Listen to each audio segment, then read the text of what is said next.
Welcome to this video introduction of Surah Shura, or the Consultation, chapter 42 of the Quran. The title is derived from the verse, and their affair is decided by consultation among them. The climate in Mecca was one of fierce opposition, with the chiefs of the Quraysh driven by fury to silence the message. Against this backdrop, the Prophet ﷺ stood with dignity, offering reasonable arguments and exposing the hollowness of his enemies. The skeptics questioned the Prophet ﷺ and his message. The answer lies in history. The same source inspired the prophets Nuh, Ibrahim, Musa, and Isa alayhi salam. The message has always been consistent. While humanity may treat polytheism lightly, its magnitude is so immense that the heavens are near to bursting asunder under its weight.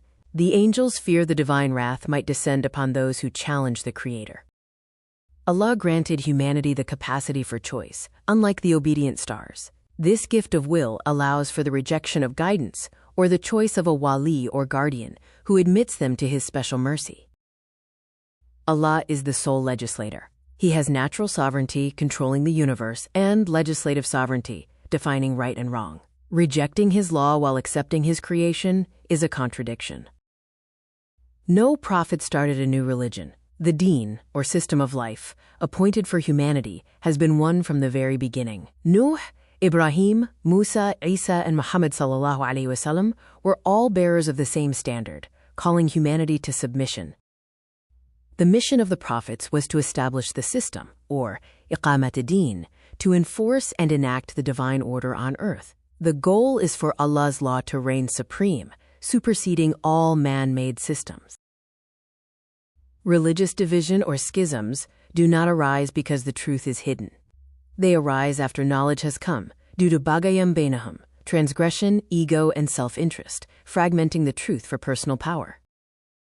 The messenger has limits. He cannot force guidance into hearts or compel belief. His role is solely as a warner and well-wisher. The ultimate reckoning remains in the hands of Allah alone.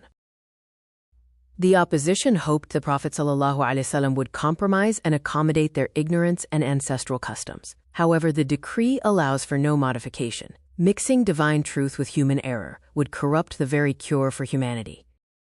Muhammad ﷺ lived for 40 years as a quiet citizen, unaware of the book. His sudden emergence with a message of such comprehensive wisdom is proof that this knowledge is not from his mind but from the divine.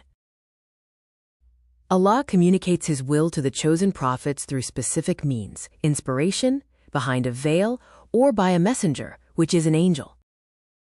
The ultimate argument for guidance is the combination of a book that reasons with your intellect and a messenger whose life perfectly exemplifies it. If this perfect combination fails to convince, then no other sign will suffice. The way of the believer is Shura, or mutual consultation, not tyranny or chaos. Society moves through counsel, unity, and submission to the one sovereign law, just as the cosmos moves in order. Peace be upon those who follow the guidance.